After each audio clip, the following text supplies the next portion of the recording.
નવું રમકડું બનાવી શકો છો અને એ પણ વેસ્ટમાંથી બેસ્ટ 3D અને તમે પણ બાળકોને આવા 3D રમકડા બનાવીને ખુશ કરી શકો છો। તો ચાલો રાહ કોની જોવો છો, બનાવીએ 3D હોલોગ્રામ।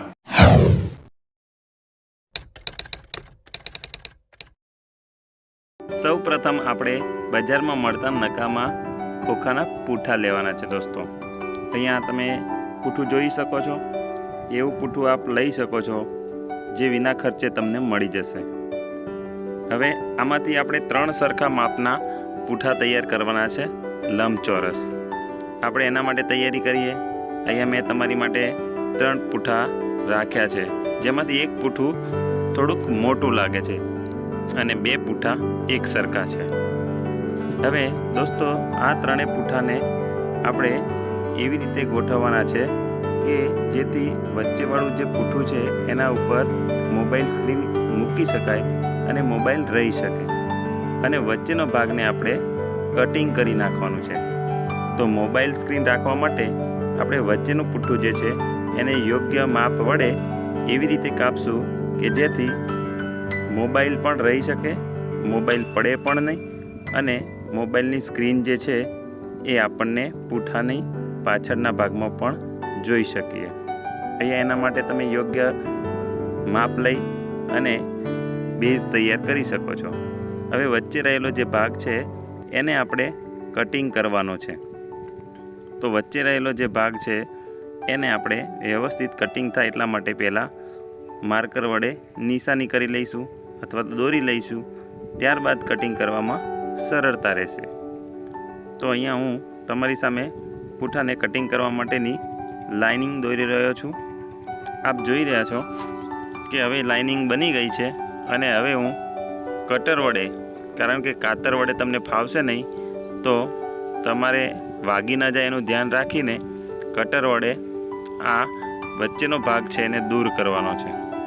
હું તમારી સામે આ ભાગને કાપી રહ્યો છું। ખૂબ જ સાવચેતીપૂર્વક તમારે આ ભાગને કટિંગ કરવાનો છે। ત્યારબાદ એના ફરતે પણ એક લાઈન દેખાઈ રહી છે, જે લાઈન જે છે એ લાઈનને પણ આપણે કાપવાની છે।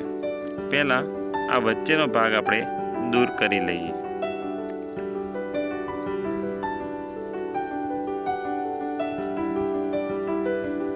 વચ્ચેનો ભાગ જે છે એ ફક્ત ને ફક્ત મોબાઈલની સ્ક્રીન દેખાડશે, જ્યારે આજુબાજુનો જે ભાગ છે એ મોબાઈલને પોતાની ઉપર રાખી મૂકશે।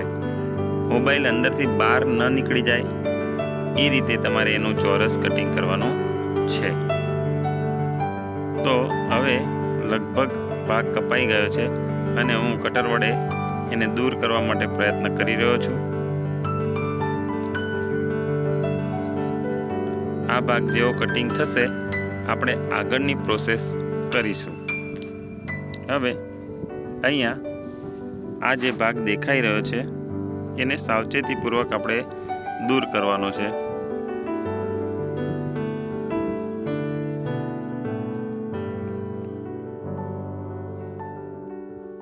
દોસ્તો 3D હોલોગ્રામ બનાવવું ખૂબ સરળ છે, પરંતુ એની અંદર થતું કામ જે છે એ આપણે ખૂબ જ સાવચેતીપૂર્વક કરવાનું છે। આપણા હાથમાં કોઈ વસ્તુ વાગી ના જાય એનું પણ ખૂબ ધ્યાન રાખવાનું છે। આવા 3D રમકડા બનાવીને આપણે સરસ મજાનું મનોરંજન સાથે જ્ઞાન મેળવી શકીએ છીએ। અહીંયા વચ્ચેનો ભાગ દૂર થઈ ગયો છે, એના ઉપર આપણે ફોન મૂકી અને જોઈ લઈએ તો રેડી છે। હવે આપણે એને ફરતેનો જે ભાગ છે એને એક બોક્સ ટાઈપ બનાવવાનું છે। તો એને હું ફૂટપટ્ટીથી માપી અને વાળી લઉં છું, પણ આ પૂઠાની અંદર વાળવું સરળ નથી, જેવું ધારીએ એવું ફિનિશિંગ આવતું નથી। તો એના માટે આપણે શું કરીશું, કટર વડે પછી એના કાપા પણ પાડીશું। પાછળના ભાગમાં કટર વડે આપણે જ્યારે એને કાપા મારી દઈશું, પૂરું કપાઈ ના જાય એનું પણ ધ્યાન રાખવું પડશે। અડધું કપાય એ રીતે કાપા મારવાના છે અને ત્યારબાદ આપણે એને વાળીશું તો ખૂબ સરસ રીતે એ મોબાઈલ માટેનું બોક્સ તૈયાર થઈ જશે। દોસ્તો અહીંયા હું ધીમેથી કાપા મારી રહ્યો છું અને પછી જ્યારે આપણે વાળીશું તો ખૂબ સરસ રીતે વળી જશે. અહીંયા આખું બોક્સ આપણે તૈયાર કરવાનું છે, જેની અંદર આપણે મોબાઈલને મૂકી શકીએ. 3D હોલોગ્રામ બનાવવા માટે એક મોબાઈલની પણ જરૂર પડતી હોય છે, તો એના માટેનું આ એક બોક્સ તૈયાર થાય છે. તો અહીંયા તમે જોઈ શકો છો, બોક્સને હું તમારી સમક્ષ તૈયાર કરી રહ્યો છું. આ બોક્સ તૈયાર થાય એના માટે તમારી પાસે જરૂરી સામગ્રી જે હોય એનો પણ ઉપયોગ કરી શકો છો.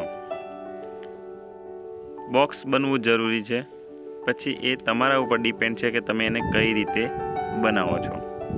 તો અહીંયા તમે જોઈ શકો છો, બોક્સ માટેની પ્રક્રિયા ચાલી રહી છે.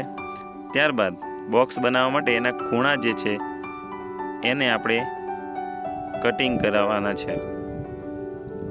ખૂણા જે છે એ કટિંગ થશે, જે અંદરની તરફ વળી જશે તો આખું બોક્સ વ્યવસ્થિત ફિનિશિંગવાળું બનશે. અહીં આપણે ખૂણા કાપી રહ્યા છીએ, ખૂણાનો ભાગ જે છે એને કટિંગ કરી રહ્યા છીએ અને હવે એને આપણે વાળીશું. કટિંગ કરેલો જે ભાગ છે એ વ્યવસ્થિત રીતે વળે એનું ધ્યાન રાખવાનું છે, તૂટે નહીં, વધારે કપાઈ ના જાય એનું પણ તમારે ધ્યાન રાખવાનું છે. અને હવે આને આપણે એક બોક્સ તરફ લઈ જઈ રહ્યા છીએ. અહીંયા એક સરસ મજાનું બોક્સ તૈયાર થવાની થોડી જ વાર છે. અહીંયા હું એને વ્યવસ્થિત ગોઠવી રહ્યો છું.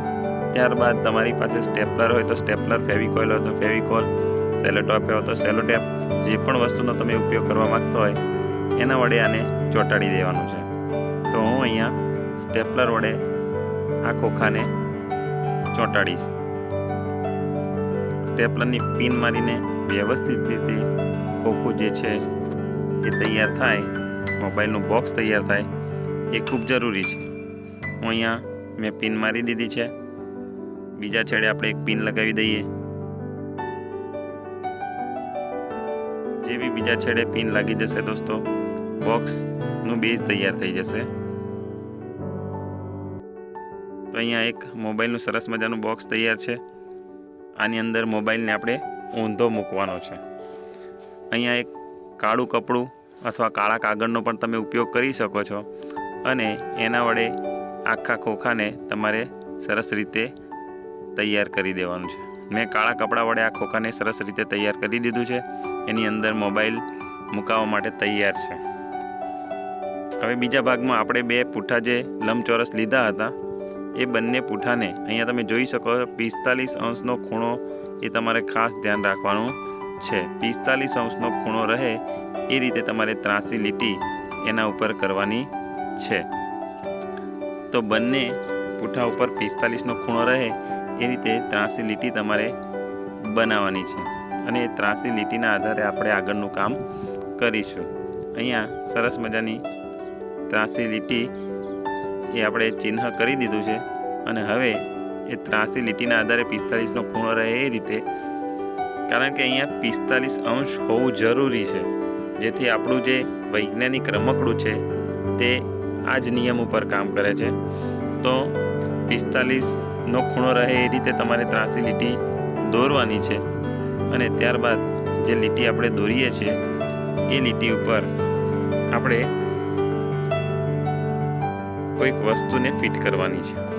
હવે અહીંયા 45ના ખૂણા પ્રમાણે લીટીઓ દોરાઈ ગઈ છે અને હવે તમારી સામે, કારણ કે આપણું રમકડું વેસ્ટમાંથી બેસ્ટ જેવું છે, તો એના માટે તમારે શું કરવાનું છે, આને તૈયાર કરી દેવાનું છે.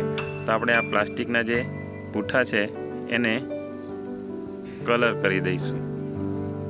અહીંયા તમારી સમક્ષ પ્લાસ્ટિકના પૂઠા જે છે એના ઉપર પણ કાળો કલર થઈ ગયો છે, જેથી કાળા કલરનું જે બોક્સ બનાવ્યું ત્યારબાદ કાળા કલરના પૂઠા જે અંદરનો કાળો કલર સૂચવે છે. અહીંયા મારી પાસે જૂની સીડીનું કેસ એટલે કે બોક્સ છે, સીડી મૂકવાનું એક બોક્સ પહેલાં જે આવતું હતું એના ઉપરનો ભાગ જે છે એ આમાં ખૂબ મહત્ત્વનો છે.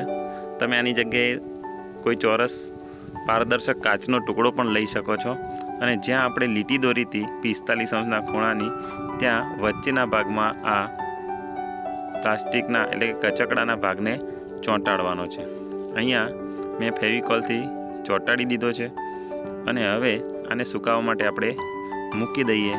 ત્યાં સુધી આપણે બીજું એક પૂઠું લઈ અને એના નીચે મૂકવાનું છે, એટલે કે આનું સ્ટેન્ડ બનાવવાનું છે. તો એ સ્ટેન્ડ બનાવવા માટે મેં એક પૂઠું લઈ લીધું છે. એ પૂઠાને તમારે વ્યવસ્થિત આ જે કચકડાવાળો જે ભાગ બન્યો હોય એને એના ઉપર ચોંટાડી દેવાનો છે. હવે લગભગ આપણું વૈજ્ઞાનિક રમકડું વેસ્ટમાંથી બેસ્ટ તૈયાર થઈ જવા રહ્યું છે. ત્યારે હવે આપણે એની શણગારની તૈયારી કરીએ છીએ. અહીંયા મારી પાસે રંગીન કાગળ છે અને તમે જુઓ છો એ રીતે મેં રંગીન કાગળને આ રમકડાને સરસ રીતે રંગીન કાગળ ચોંટાડીને તૈયાર કરી દીધું છે.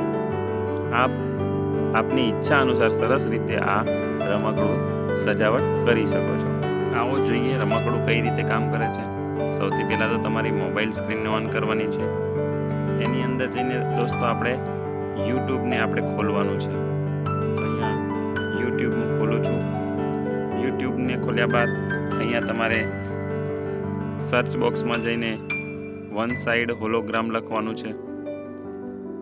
ઓનેસાઇડ હોલોગ્રામ જેવું તમે લખશો દોસ્તો તો તમારી સામે ઓનેસાઇડ હોલોગ્રામના વિડીયો આવી જશે. ઓનેસાઇડ હોલોગ્રામના વિડીયો જેવા આવે દોસ્તો એ વિડીયોને તમારે ઓપન કરી દેવાના છે, એટલે કે પ્લે કરી દેવાના છે. અને લેન્ડસ્કેપ મોડમાં જેવી રીતે પ્લે થઈ જાય તો તમારે તમારા મોબાઈલને બોક્સની અંદર ઊંધો મૂકી દેવાનો છે આ રીતે. ત્યારબાદ તમારે નીચે જે આપણે કચકડાનો કાચ હતો ત્યાં ફક્ત જોવાનું હોય છે અને આપ જોઈ શકો છો એ રીતે મોબાઈલ પણ દેખાશે નહીં અને બાળકોને 3Dનો અનુભવ કરાવી શકો છો. સરસ મજાના 3D આકૃતિઓ અહીંયા તમને જોવા મળશે. બાળકોને પણ મજા પડશે અને ગમત સાથે જ્ઞાન પણ મળશે. તો દોસ્તો આજનો વિડીયો તમને કેવો લાગ્યો ચોક્કસથી કહેજો. એક લાઈક પણ આપજો. તમને જેવું લાગ્યું એવું કોમેન્ટ બોક્સમાં જરૂર લખજો. આવા અન્ય વિડીયો જોવા માટે અમારી ચેનલને સબસ્ક્રાઈબ પણ જરૂર કરજો. આવજો.